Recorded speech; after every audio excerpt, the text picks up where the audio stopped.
lot of y'all might not know this. I started off my channel as a Wizards of the Coast oriented channel. Dungeons & Dragons, Magic the Gathering, because I am a huge fan of those games, and I'm a huge hater of everything Wizards of the Coast. I loathe them. Like, the way that, real-life fake wizard feels about Nintendo and Disney, that is me for Wizards of the Coast. Then we heard some rumors, some rumblings, that Elon Musk wants to buy Dungeons & Dragons. Alright. That's an interesting little perspective here. Let's see what this is about, because I don't know much about this. I've been holding off on learning about it specifically for the stream. Hey guys, welcome back to Clownfish TV. This is Neon. I'm not here with Geeky Sparkles in this video. We're going to talk about how Dungeons & Dragons is still racist or something. This ridiculous article from The Atlantic, and it was done this year. It was done like a month ago. And we've got one of the OG. Would I buy D&D if I could? Abso-fucking-lutely. I would buy Dungeons & Dragons.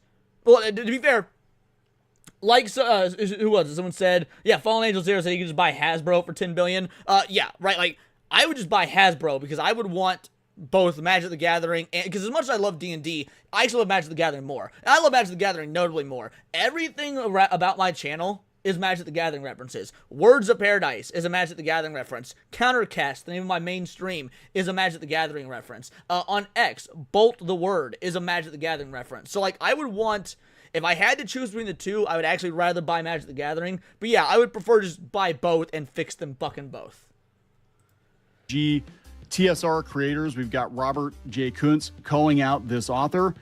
This whole thing is basically a meltdown about Elon Musk potentially buying Hasbro, which he talked about. I don't think he's serious. I don't think he's actually going to buy it. And if he did buy Hasbro, he would be buying it because he wanted the Optimus trademark. I can almost guarantee you that's his real motivation. But we're going to talk about this article and just, God, the nonsense, the narrative that D&D is like the most racist thing ever. I mean, this has been going on for years. If you go out and just look for racist white... And by the way, yeah, John is correct. Yeah, Hasbro bought Wizards of the Coast for Magic. Like... The thing that people don't know about Dungeons & Dragons, like, because Dungeons & Dragons had a massive resurgence in popularity over the last decade or so. Most of that can actually be attributed to Stranger Things. Like, if we're being real, Dungeons & Dragons wasn't really a moneymaker. Like, it wasn't a loss leader or anything. It didn't lose money. It wasn't doing bad. But it didn't make a whole lot of money because it still was super niche. Magic the Gathering, on the other hand, been like $1 billion enterprise for a long fucking time. Dungeons and Dragons. And Catch you you go later, out and Matt. look for this, and you're gonna see like a cajillion articles, especially from 2016 through 2020. Oh, right. But, yeah, Critical Role was another huge thing that got people into Dungeons and Dragons. Yeah, Critical Role and Stranger Things both cumulatively. Why does the game suck now? Well, the game sucks because we have a lot of people come into the hobby that were not part of the hobby during the early days. And I do understand. I understand that, hobbies change, demographics change. I get that. Matt, that means the world to me. D&D, in my opinion, tabletop gaming has been popularized in the last 10 to 12 years by Hollywood types and Tumblerinas that have latched onto it because for them it's an OC generation tool, and they can learn. And by the way, not just Hollywood. Like, he is correct about the Hollywood aspect, but also anime. Like, so many anime are direct references to D&D, or to tabletop games in general. Like, off the top of my head, Goblin Slayer and Konosuba both are directly inspired and effectively almost like satires of tabletop gaming. And Konosuba and Goblin Slayer are, of course, huge anime. As their OCs. And that whole culture has kind of permeated Dungeons & Dragons at the expense of, I believe, pushing out the old school fans. Correct. People that have been with this hobby for a very long time. People that have been playing since the 70s. And it's gotten so bad that even the official Dungeons & Dragons material coming from Wizards of the Coast, like they're they're actually pushing out. They're actually making some really shitty comments about the original creators, talking about how they were, just a bunch of white men from the flyover states, middle-aged white men.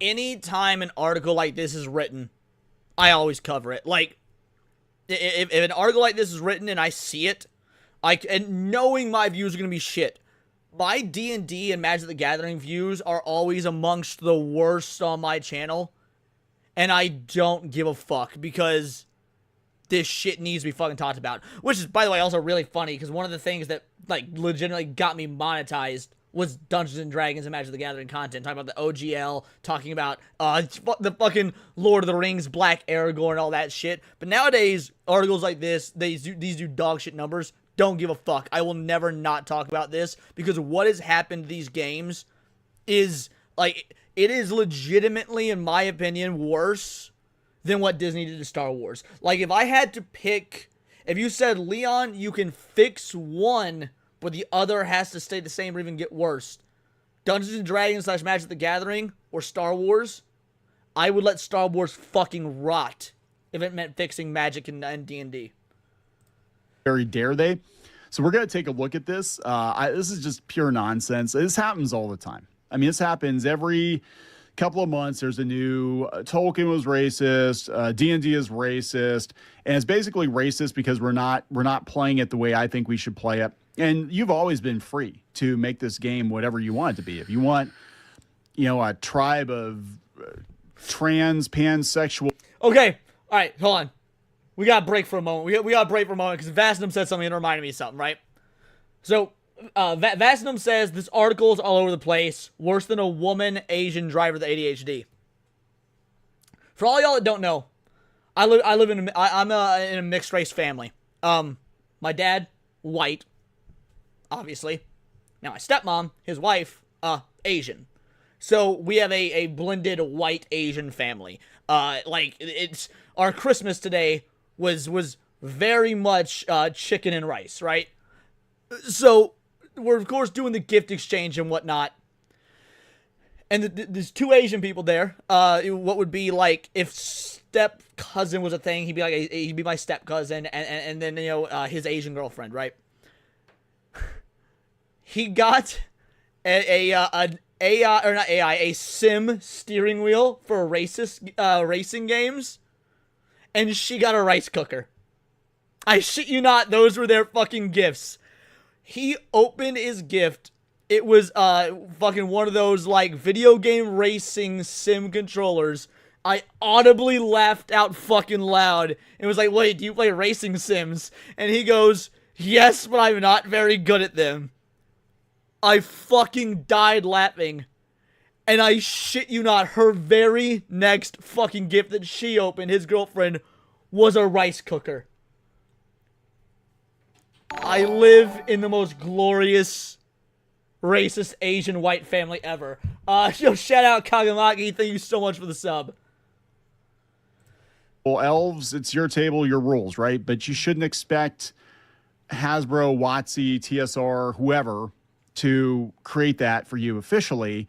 And you shouldn't attack gamers who are kind of like, these question marks are like, why are you, what are you doing? Because not every table is for every group of players, right? I mean, that is true. But they effectively want to, from where I'm sitting, they want to police the gamers. They want to make sure all the gamers are the right kinds of people. They want to make sure they all play the game the right way, which is... And this is what the OGL debacle was over. And if you guys don't know what the OGL debacle was, it'd be way too much to get into, but I've got backlogs of videos that you can check it out. But yeah, the OGL debacle was literally all about control and pushing out players that have been in this game for years upon years and have seen how badly they've sullied it. Their way, and that nobody is doing anything offensive, even if they do it in the privacy of their own basements. God forbid. It's like, don't roll a fascism, okay? So let's talk about this. Before we get into it any further, please subscribe for more pop culture news, views, and rants, guys. Yeah, Robert J. Kuntz was talking about it the other day, and you really should go out and watch the interview we did with him on the podcast. By the way, Robert J. Kuntz followed me on X a couple days ago. Blew my fucking mind. For all y'all old school D&D fans, you know exactly who Robert J. Kuntz is. This might be the coolest follow I've ever gotten. Pauly Shore was a pretty cool follow, but Robert J. Kuntz following me might be the coolest follow I've ever received on this fucking app. Almost 3 hours talking to him, and we got some got to glean some insight into what it was like at the early days of TSR, what it was like being there when Dungeons & Dragons was created. And they go after him. This is what blows my mind. They go after the people that were actually there, that actually created these games. They go after Gary Gygax in death because they don't like his politics, and they try to rewrite history. They want Gary Gygax. Now, if Gary Gygax was a Colonel Sanders type, like a cartoon mascot for D&D, they'd be all about it. Like, oh, he's cuddly old Uncle Gary, and he's, rolling that D20. There you go. Not 20 there, Uncle Gary. Yeah, if he were like some cuddly old codger, non-offensive, whatever, they would embrace him. But he was on the internet. He had opinions. He was very vocal about his opinions, and they didn't like it. Actually, by the way, in case anyone's curious what Gary Gygax's opinions were, think of what the average straight white nerdy guy's opinions would have been in the 70s. And then you've pretty much got his opinions. Oh, communism's the devil. Yeah, communism is in fact the devil. Yeah, somebody who was already an adult by 1976 and grew up during the like the Cold War and whatnot, for example, probably understands that communism is the fucking devil. Actually, I'm starting to realize this is what's so weird about this, and this is not to get political. I'm trying not to make it political. But the more you look into it, a lot of the franchises, the fantasy franchises, the video game franchises, the things that have withstood the test of time, I'm seeing more and more people that were more conservative or libertarian leaning that created a lot of these things. Correct. Because it does take, I believe, a certain ethos to create something out of nothing, right? And not expect it to be handed to you or get a hand-me-down or get your equity or whatever the proper terminology is. These were guys mostly, and there were women too, but it was a lot of guys who did it themselves. It was very DIY. It was very bootstrapped. And we had people come in after they created this thing, and then they want to take it over, and they want that warm seat, right? They want to come into an established franchise that only exists because of those toxic white men that you didn't like. Well, those toxic white men did it themselves, and they created something out of nothing. And a lot of these people could never create anything, or they expect to be given a megaphone when they haven't paid their dues because they are who they are. And if you don't give it to them, then you're a racist or a bigot or a misogynist or whatever. There is a lot of entitlement, I think, in the gaming industries, both tabletop and video games. But let's take a look at what Robert Kuntz said, and then we'll go out and read some of this ridiculous article. I was going to do this as a short, and I started going through the article. I'm like, God, this is such... Vastum, you are incorrect. You say you've never tried acid, but you see this article as your brain on acid. No, acid's awesome. This article, I highly doubt, is awesome. A pile of poop. It really is like a very academic paper. It's people stop crying about the state of Dungeons & Dragons. You could always play it however the hell you want to play it. I don't care. I don't care if you've got a village full of, like I said, trans, gay, furry-kins, whatever. You want do whatever you want to do, but don't expect everybody else to want to play at that table too. Well, and when it comes to like playing at that table and whatnot, so I've always had the rule, because I'm a DM more than I'm a player. Like I've been a DM for far longer than I've been a player. I enjoy being a player, but like really, I enjoy being a DM way more because we homebrew everything. I don't use modules. I homebrew the entire story, the characters, the NPC, and it's because I like the writing. I like writing it out. I like creating the story. I like keeping my improv skills sharp. And I think you do more of that as a DM. Like there's so much about being a DM, being a player as well. But the point is, I've been hosting tables for years, right? And we had this one particular gal, and I've told, if you guys have heard me tell this story before, then I apologize, but I know there's a lot of new people here and whatnot.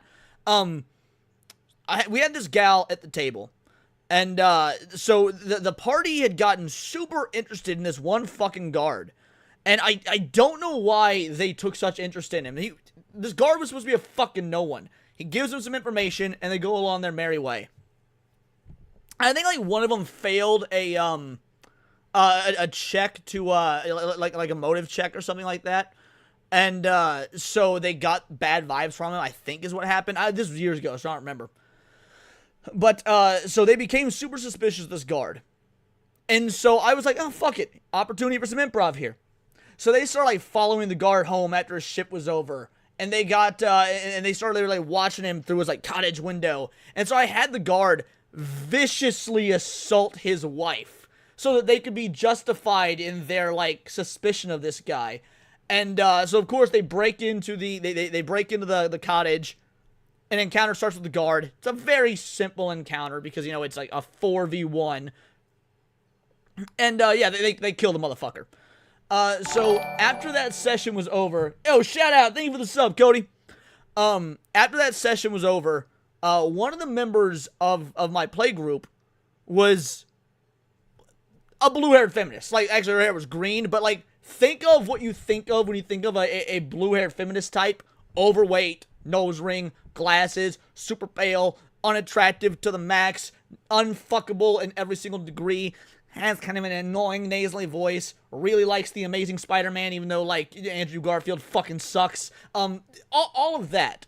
So, after the game was over, she pulled me aside and she told me that the vicious assault of the guard on his wife made her uncomfortable and that she doesn't want me to do things like that in the game. Now, I told her, no. It's my game, it's my tables, it is the story that I want to tell and that you are more than welcome to be a part of, but I'm not going to change my DMing style or my storytelling style because it makes one person at the table uncomfortable. You can either acknowledge that this is fiction, it's not real, it's all made up, or you can leave, and if you leave, no harm, no foul, no worries, you know, it's truly like water under the bridge. But again, at the end of the day, it's not real, and I'm not going to change the game that everybody else is enjoying based on your feelings. And the green-haired feminist did something you will never expect. She said, yeah, actually, that makes sense. That's fair. And she continued to play with us for many, many, many sessions afterwards. I shit you not, it was that simple. Now, granted, this was like 2017-ish, so times have changed. I don't know that she would be so reasonable nowadays. I don't think a lot of these types would be so reasonable nowadays. But that's the way it went down and around. Like I said, it was like 2016, 2017, right around then. And yeah, again, and she continued playing with us for quite a while until we all sort of went our separate ways. You know, playgroup fell apart, things like that, because that always happens. But it wasn't for any like political reason. So yeah, it was fucking fine. Yo, Panther, I'm member for 23 months, almost 2 years here. Merry Christmas, dude. Thank you so much. Almost 2 years. Absolute fucking legend. I think I've got badges for additional year marks now. So you guys that have been here for a while, probably be getting new badges pretty soon. I think there is a new 24-month badge. I also plan on adding new emojis very soon. Yeah, it's a very, very, very niche audience, right? Robert J. Kuntz, who was there. Why Elon Musk needs Dungeons & Dragons to be racist. So all the buzzwords. Elon, I don't think is even that interested in buying D&D at this point. I don't think he talked about it, but what again, up, if he buys PBFS? Hasbro, that's a whole nother can of worms, and I think he'd be more interested in the Optimus trademark, but that's just me. So the game is more popular than ever, reaching far beyond its original audience of Midwestern misfits and bookish nerds, which inspired the world's richest man to lash out because his favorite role-playing game wasn't as racist and sexist as it used to be. Oh, fuck right off. That is such a... Now, by the way, was Dungeons & Dragons ever racist? Yes. But in the proper way. It was racist in the way that it is part of the world building, as it fucking should be. All right? Like, I don't know how much y'all know about the Star Wars universe, but did you know that to be an Imperial officer, like, you know, a Grand Moff and such, you had to be a human? Why? Because Darth Sidious was fucking racist against aliens. The only reason that Thrawn had the command posts he had was he was that fucking good. He was the one exception to the humans only rule and literally got his position based on merit. And guess what? That adds to the lore. That adds to the world building. That is the kind of racist that D&D was, because nowadays it's not there. They've completely stripped all the lore and the world building. As far as sexist, I can't think that D&D was ever sexist. But racist, yes. But again, in the good, proper lore world building way. Bad take. This is such a bad take. So Elon Musk needs Dungeons and Dragons to be racist, according to The Atlantic. And this person basically goes through and says that they were a misfit and that they, started playing. If the Drow are sexist, you might be right. I'd have to relearn my Drow history, but I'm pretty sure the Drow would be sexist against males because the Drow society is a matriarchy, if I recall. So they'd be sexist against males, and males would be like subservient to the female class and whatnot. And yes, fictional racism is not racist, exactly. D&D because they were a misfit. Most of us did, including myself. But last November on X, the billionaire tycoon Elon Musk told the toy company Hasbro to burn in hell. Hasbro owns Wizards of the Coast, which produces the games Dungeons and Dragons. Neither Hasbro nor Wizards of the Coast invented Dungeons and Dragons. Let's be very, very clear. They acquired it, but they did not invent it. This is all correct. It came from Gygax and Arneson. It came from TSR. Wizards had just released a book on the making of the game that was critical of some of its creators' old material. Nobody, and I mean nobody, gets to trash the geniuses who created Dungeons and Dragons, Musk wrote. Well, and dude, I've talked about this on stream as well before, so I'm going to repeat myself. I apologize. So this was last summer, I believe. So like a year and a half or so ago. I was scrolling through Amazon Prime Video, and there was this documentary about the history of specifically the art of Dungeons and Dragons. And I was like, oh, that sounds like a cool documentary. Like an entire hour and a half long documentary just all about how the art got started and how the art has evolved. And it was an hour long because I remember what happened to the 45-minute mark. And for the first hour, or for the first 45 minutes, it was fucking awesome. It was a brilliant documentary. I learned so much. It gave such great insight and backstory. Showed off all this amazing generational D&D art. And then the last 15 fucking minutes. In the last fucking 15 minutes of this documentary, they went on this diatribe about how Dungeons and Dragons is better now because there's less white characters and less, save the princess mentalities. And it went full DEI, white man bad, old school players bad for the entire last 15 minutes of the fucking documentary. And I was pissed. They knew what they were doing. They had the mental, they had the correct thought process to put that shit at the end. Because if it was anywhere else, motherfuckers would have turned that documentary off. They knew they were insulting the vast majority of the people that would actually watch a documentary like that, like your boy here. And so they snuck it in the last fucking 15 minutes. Fuck those hoes. The book acknowledged that some earlier iterations of the game relied on racist and sexist stereotypes and included a virtual catalog of insensitive and derogatory language after a designer at Wizards said the company's priority now was responding to progressives and underrepresented groups who justly took offense at those stereotypes and not to the ire of the grognards, a reference to early fans such as Musk. Musk asked, how much is Hasbro, suggesting that he might buy the company to impose his vision on it, as he'd done with Twitter.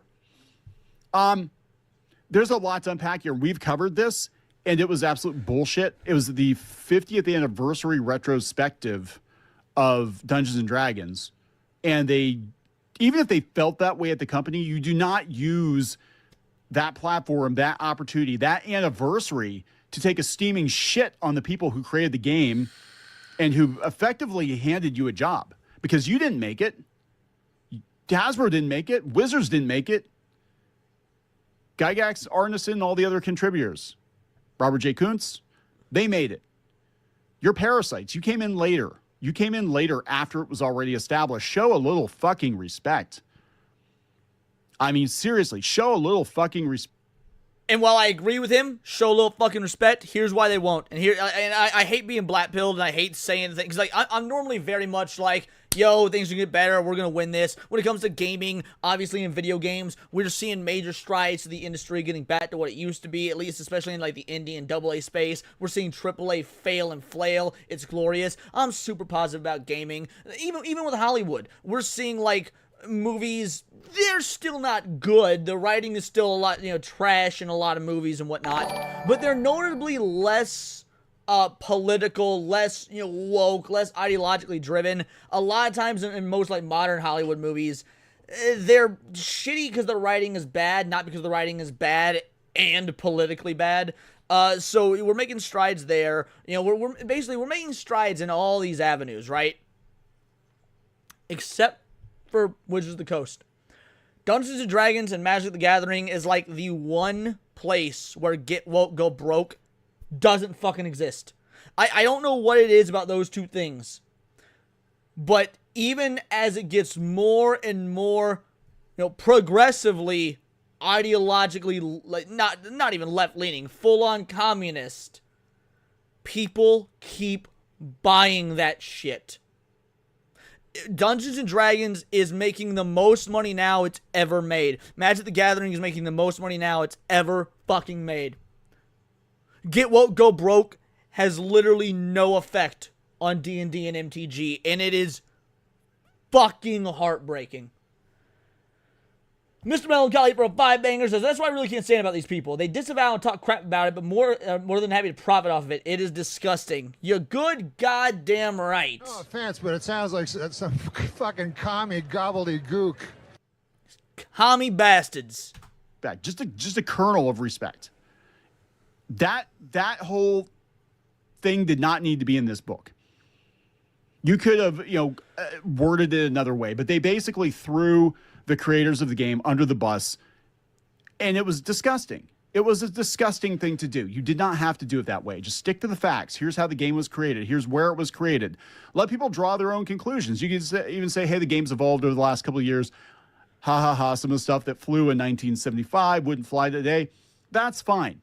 But they went out of their way to disparage the creators and the demographic. And this article goes out of its way to disparage old school fans. And this is an ongoing issue. I mean, this has been an ongoing issue for a long time. Like I said, at least 10 or 12 years. It does feel like there are two different D&D fandoms that we have. The Grognars, we have the old school fans, and then we have the new WotC fans, the Critical Role fans, the people that came in later. And again, it's fine if everybody can get along. Again, I cannot even begin to describe the damage that Critical Role did to Dungeons and Dragons. Because Critical Role, people watch Critical Role and they think, oh, that's D&D. And then they try to play D&D and they try and play it as if it's Critical Role. And it's infuriating because no. Critical Role is a show. They are putting on a show. These people aren't playing D&D. They are making a show about playing D&D. The Matthew Mercer effect has had the worst, it's been the worst possible thing to happen to any aspiring dungeon master in probably the entire lifetime of my time playing the game. Asphodel Merchants, it has been a minute. Magic the Gathering get away with it because the cards themselves aren't woke. You only find out about the woke stuff by reading press releases. So, I would mostly agree with that. Now, when you do things like, make, Black Aragorn, for example, you don't need to read the X posts or the social, what's in the trades to know why they were going that route. Again, by and large, I would agree with you that the cards to somebody that doesn't follow the trades and the press and the social media of, like, the artists and the creators and whatnot, like Mark Bongwater, yes, the average individual wouldn't know that. And that's equally as fucking heartbreaking. But I think these two demographics Also, it's been are a long so time to see you, buddy. vastly Hope you're doing different in both their play style and their ideology and what they think Dungeons and Dragons is. Old school fans think Dungeons and Dragons is a medieval battle simulator, basically, right? It's a role-playing game, but it was still a game with rules. New fans, again, seem to think it's a LARPing exercise, an OC simulator, and it's more about the acting because of, again, Critical Role, et cetera, Tumblr, all that stuff bleeding into it. And by the way, in my opinion, there should be a perfect balance between the two. Like, if you go back and you play older versions of D&D, AD&D and whatnot, it is very light on the role play. Now, again, as a DM and even as a player, I love the role play aspect. In fact, I prefer doing the role playing stuff to doing combat, just because I think that's more fun. However, I think there needs to be an even balance between the two, which is why I think that, for example, 3.5 edition is far and away will be the best edition that D&D has ever had. 5th edition is fucking garbage. It was always garbage, and it got made way worse after things like Tasha's Cauldron of Everything and whatnot, and a bunch of the lore changes. But no, I think that there is a balance between the roleplay aspect and the war sim aspect, and modern day players do not care about the war sim aspect, and it's, again, heartbreaking. Two very, very different games and two very, very different fandoms. And I almost wish that, 5e and that whole fandom, that they would just call it something else. Baristas and blowjobs. I don't know. Whatever you want to call it. It's a different game, right? And it really is. And so we've got these two very, very different groups clashing over the IP. But I'll tell you the truth. Most of the old school. I don't know if they're clashing over the IP, though, because I think a lot of the old heads are like myself, because I don't play D&D anymore. I don't play D&D anymore. I refuse. Now, that's not entirely true. If my buddies wanted to get together and do a homebrew and whatnot, and I wouldn't have to, buy any supplemental material or anything, I would still do that. But because D&D and tabletop RPGs in general are games that you can play without actually having to purchase the material. You can read the rules, memorize the rules. You can play the game with dice you bought.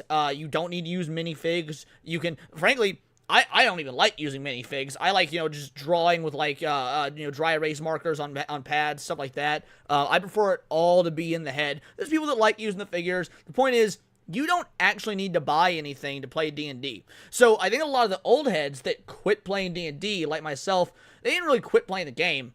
They quit supporting WotC, and so there isn't really a warring faction anymore because the old heads are like, yeah, we don't need to financially support the company to play a game that's no longer the game that we remember. We can just keep doing what we were always doing and play the old version. We got Alucard with a 5-banger saying, funny, they love lecturing us about cultural appropriation, but what have they been doing all these years? Yeah, the crowd that shouts that, oh, the orcs are black people. Man, I've never once looked at an orc and thought a black dude. If you looked at an orc and thought a black dude, you might got your own soul searching to do. I get it. Orcs got big lips and shit, but that's about as far as it goes. And Golden Apples were a 2-banger. I made Linux Mint look like Windows 7. Completely unrelated, not topic, but I respect it and I appreciate it. You both are legends. Truly appreciate it. Thank you very much. This is for you. Now excuse me while I harass someone for having pronouns in their bio. School fans have already moved on to other things, myself included, because D&D is not what it used to be. They do acknowledge, though. See, it's very powerful. It's a very powerful platform. D&D was the original role-playing game, a structure that has influenced every kind of genre of fiction that followed. The game is more popular than ever, reaching far beyond its original audience of Midwestern misfits and bookish nerds. And for some fans, that's a problem. So they go on to talk about their... they go on to talk about their own problems. And, oh God. And it all goes back to Tolkien because look, early D&D was basically an unofficial, in a lot of ways, not completely, but in a lot of ways, it was like an unofficial tabletop game of Tolkien. It was very, very similar to Tolkien. Well, it was also an unofficial tabletop game of the Lovecraftian tales until the Lovecraft estate said, you can't fucking do that. Why is Cthulhu in your monster manual? Get that shit out or we're suing you. Very funny stuff. Tolkien's world, right? So they have a problem with Tolkien, and they have a problem with things in Tolkien's universe, Middle Earth. They have a problem with Dungeons and Dragons because you can see the connective tissue there, right? D&D wouldn't exist without Tolkien's The Hobbit, fantasy Correct. seminal 20th century text published in 1937. When Tolkien's German publisher, to comply with Nazi racial laws, tried to determine whether the author was Jewish, Tolkien was outraged. A draft of his response reads, "If I am to understand that you're inquiring whether I am of Jewish origin, I can only reply that I regret I appear to have no ancestors of that gifted people." He expressed his disgust to his publisher. "I have many Jewish friends who should regret giving any color to the notion that I subscribe to the holy, pernicious, and unscientific race doctrine." Unfortunately. Okay, so that's a very good thing to say, right? They're questioning, do you have Jewish friends? Well, yeah, I have Jewish friends, and I can't believe you would ask me that and ask me if I was Jewish and whatever. Oh, no, we can't just leave that alone, because there's this whole damn effort by academia to destroy Tolkien. Unfortunately, a pernicious and unscientific race doctrine permeated the era in which The Hobbit and Lord of the Rings series that followed it were written, an era in which many Westerners believed that races shared particular natures, characteristics, and capabilities, that genetic determinism seeped into the books. Although uncountable readers were inspired by the tales of its diminutive heroes defying stereotypes to save the world, some drew other conclusions. The books and the ideas embedded in them would go on to have a magnetic appeal to the political forces Tolkien had. Now, mind you, the genetic determinations are necessary. Like, first of all, they're necessary for the characters, the lore, the story of Lord of the Rings. And then when you translate that to tabletop games like D&D, it's necessary for the rules. Like, why would you choose to play as certain races or certain classes or whatnot if they're all the fucking same? Which they are now. It's just a fucking homogenized hodgepodge of bullshit. There is no real benefit to choosing a drow or a human or a half-orc or a dwarf or a gnome or whatnot. Like, there's no benefit to any of that shit because it's all homogenous gobbledygook. All the genetic determinism was, not only was it great for lore and story and world building, but it served as function within the fucking rules of the game. Rejected. So they're talking. Isn't D&D a game where you can make up characters and stories? Why is there a company? Well, because even though you can make up the characters and the stories, there are still rules that need to be followed. Like, there's still, because it is still a game. It's just not like, do anything you want, roll a dice, see if it works. There are still stringent rules that keep the game on track, that keep keep it accessible. Granted, the accessibility of D&D, the ceiling, the barrier to entry used to be much, much higher. And that was a good thing. A high barrier to entry, because it was such a complicated game, kept out the riffraff that were unable to play it or would get upset spaghetti if they didn't get their way. So with every single change and alteration from 4th edition on that is lowered and lowered and lowered the barrier to entry, you get people that do not care about Dungeons and Dragons, that don't care about the lore, that don't care about the story, that don't care about the gameplay, that don't care about the mechanics, and it's just Musex Simulator. You can look up the rules, though. Well, I mean, yeah, you can. The idea, so, think of it like this. When you do homebrew stuff, you're effectively doing fanfic. And yeah, you could, of course, you make up your own fanfic. Like, again, I always homebrew all my stories and whatnot. But there are people that like to have the officially licensed real-life stuff. And, I mean, I'm one of those people as well. At least, but back when, WotC wasn't a complete ass clown of a company. You like having the lore books. You like having the minifigures. You like having the maps. And just because, like, it is official merchandise that is, again, it's no different than, like, having Star Wars Legends books or Star Wars video games that back in the day used to be part of the lore, part of the canon. About right-wing billionaires naming companies after Tolkien stuff. Palantir, Peter Thiel's company. And of course, I was just talking about this the other day. Anduril, Palmer Lucky's arms company, does like AI drones, but he also makes video game consoles. He invented the Oculus. But they just zero in on this, like, oh, Tolkien must be super racist. So because of that connection to that influence by Tolkien, now by extension, Dungeons and Dragons is problematic and racist too. This is an argument from 2016. I'm not going to go into like this. Look, we're spending paragraph after paragraph talking about how it connects to Donald Trump, and they're talking about Mordor, and they're talking, oh my God. So let's go through it. Okay, so we got like 9 paragraphs talking about how problematic Tolkien is. Well, Dungeons and Dragons came from the early 1970s, a few years after insurance underwriter and cobbler Gary Gygax, because he wasn't educated. He was just a doofus from the Midwest, you know. A student named Dave Arneson met at a Midwestern tabletop gaming convention. At the time, war games using miniatures to enact fictional or famous battles were popular. And there's a whole story behind it. This is an oversimplification.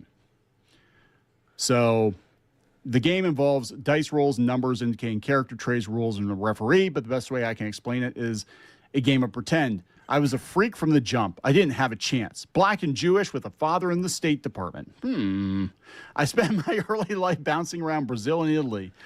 So I'm very well educated. I need you to know this. I use very large words. I'm very well educated, unlike those bookish nerds, those misfits from the Midwest, the cobbler. How dare I think there is actually, I'm going to be honest here, with a lot of these journalists, these academics that try to tear down things that great men and women have made. And they go after their politics. And insert the famous Tolkien I think quote. There is jealousy. I think that they believe because I'm more traveled, I'm more educated, you know, you must have just gotten lucky because of your skin color to be able to do these things. You know, Walt Disney must have just gotten lucky because he was a white man or something. You know what I'm saying? Like they're No, Walt Disney rode the coattails of his brother Roy. Justice for Roy Disney. No, actually, I'm a huge Walt Disney fan. He's actually one of my heroes, fun fact. But yeah, just pointing out, Roy Disney truly was like the backbone of the company. He does not get the love and praise he should get. Is that mindset, and that is a very dangerous mindset to have, right? Because then and that's the thing, and that's where this whole idea of equity comes from, where other people have unfair advantages. And look, I'm not blind or dumb enough to say there isn't racism in this country, and historically it hasn't been a whole lot worse.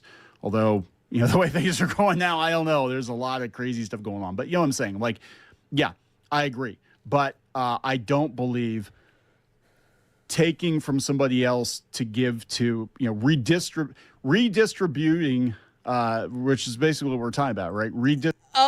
Tiger King says Roy is the business guy, Walt is the art guy. They were both the business guy, but Roy was the more practical of the business guy, and Walt was the more risk it for the biscuit business guy, plus Walt was the art guy. So, like, Walt was a high risk, high reward individual, and also was the artist. Roy was what kept Walt grounded. Distribution of privilege. That's what we're talking about. We're talking about, instead of redistributing wealth, which, you know, some people are all for that too, see also taxes, but they wanted to redistribute and yes, Walt Disney was a ruthless boss. And they want to take points away from people. And it's very much like Harrison Bergeron, right? The only way that we can compete is to basically saddle this guy with a whole bunch of extra baggage so we feel better. We can compete now because this guy is too talented, too smart, too whatever. But they oversimplify it. And they're like, oh, it's just a skin color. It's like, no, it's just some people, whether black, white, gay, straight, whatever, some people have the it factor and some people don't.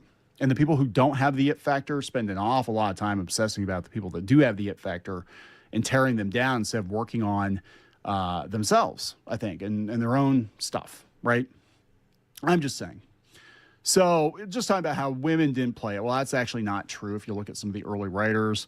And they're obsessed with the race issue when we're talking elves, dwarves, etc. We're not talking black people, Asian people, that's stupid. Alignment, stereotypes, cultural bias. Austin Walker, a black game designer who hosts the podcast Friends at the Table, described this to me as a terrible alignment of design goals, racial stereotypes.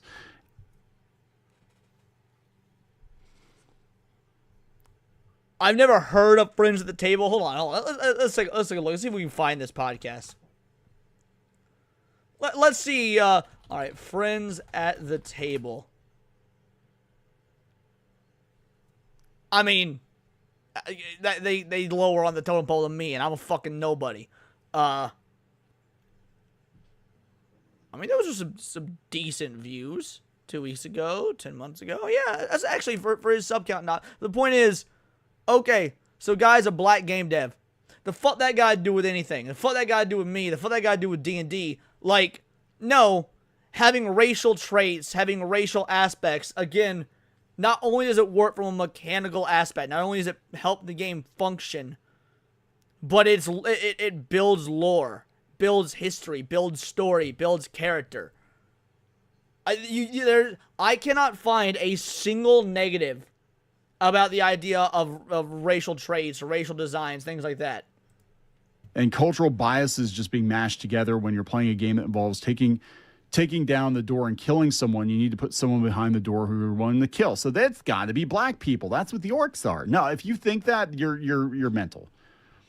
The hero's journey, it just goes on. I mean, it's just, oh God, here, Critical Role, Star Broadcasting, shows such as Critical Role, Dimension 20, and other series expanded the audience just in time for the pandemic when people had a new need for activities. It didn't expand the audience. It created an entirely new audience. I think that's a very important distinction. It did not expand the audience. It created an entirely new audience for an entirely new game that effectively was not Dungeons & Dragons anymore and was Dungeons & Dragons in name only. They could do with friends remotely. Boom. Riggs. Okay, so this is Ben Riggs. This is a guy who's, he's a whole nother issue. So he said, D&D has become bigger than ever. Wizards told me that 85 million people have played D&D over the past year, and 21 million have registered on D&D Beyond, its online hub, and a lot of them are leaving now. Many new fans are being introduced to the game, not by playing it, by watching other people play it first. Actually, I would say some people are considering themselves D&D fans who don't actually play the game. They're fascinated with the idea of it. They have the hots for Matt Mercer. Nothing he said just then was wrong. Like, there are folk I know that I've personally met who have never played it in their lives that consider themselves D&D fans. And mind you, it's the kind of person I started out as. Not because of Critical Role and shit like that, but way, way back in the day, there was this author. His name was R.A. Salvatore, and he wrote some books. Y'all might be familiar with him. You know, the Crystal Shard, things that effect. You know, the Dark Elf series. Actually, it wasn't even called that at the time. The first 3 books weren't even called the Dark Elf Saga. But the point is, I was reading the D&D fantasy novels well before I played the game. I didn't even know they related to D&D. I just wanted some fucking fantasy books from the library because I like fantasy shit. And they were amazing. Incredible. Started reading other stuff in the Forgotten Realms series. Didn't even fucking know Forgotten Realms was a D&D thing. And then my dad, who was a D&D fan, saw me reading those books, and he started talking to me about D&D, and I was like, oh shit, I didn't know. I'd heard of Dungeons & Dragons. I'd never played it. I was already playing Magic the Gathering at that point, but I didn't know shit about D&D.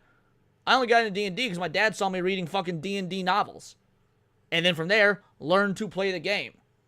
I don't know how long ago this shit was. I mean, we're talking years upon years upon years ago. I'm not even kidding. I think that's a big part of it. But they're not actually playing the game. They're not actually buying the books. We had one person on Twitter, I remember, not too long ago, complaining. Oh, yeah, that's another thing.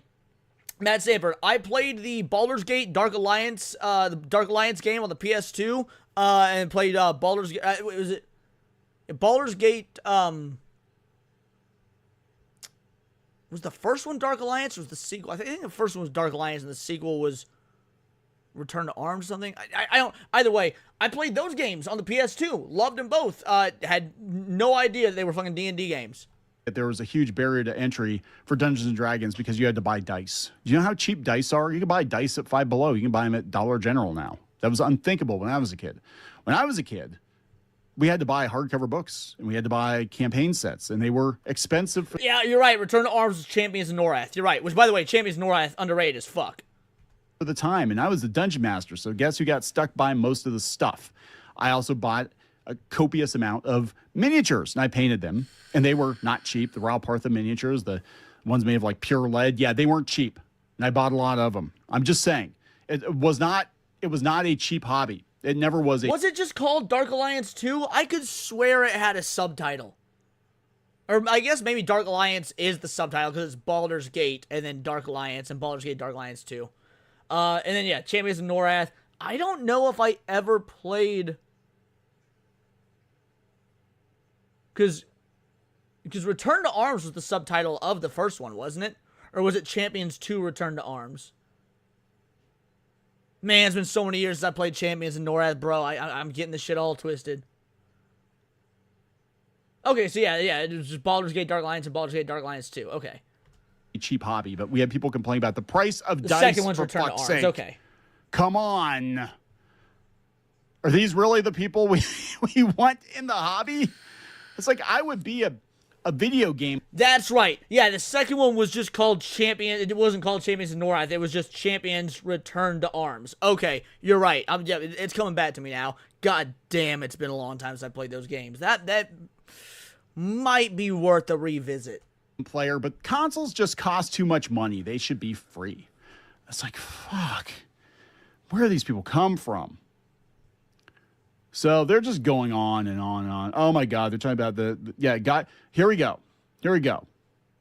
Wizard saw its audience was changing and began to think about how it could make the game more inclusive. This was a major attitudinal shift back in 75 when pride about gender stereotypes in D&D. Gygax had written that he considered adding women to sections of the rulebook, including raping and pillaging, whores and tavern wenches, because that never happened in the Middle Ages, hags and crones. Oh, God, I'd play that game. As well as adding an appendix on medieval harems, slave girls, and going Viking. The stereotype of the reactionary geek whose hatred for women manifests in imagining them as the victims of sexual violence is, let's say, historically rooted.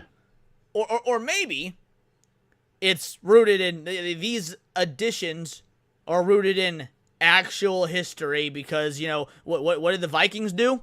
Isn't there a reason that Vikings are associated with raping, pillaging, and plundering?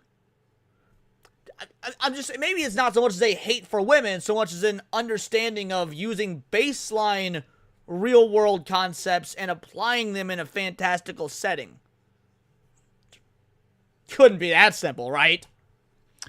Then in 2020, George Floyd. Oh my God. It's like this person had a bullet every fucking grievance ever with Tolkien and D&D. We're going to give them a megaphone, and they're going to use that megaphone because this thing is like 10,000 words of D&D is racist. Did I mention it's racist? Is racist is racist. This should be the game I want it to be. Then you make it the game you want it to be, but the official game does not have to be that.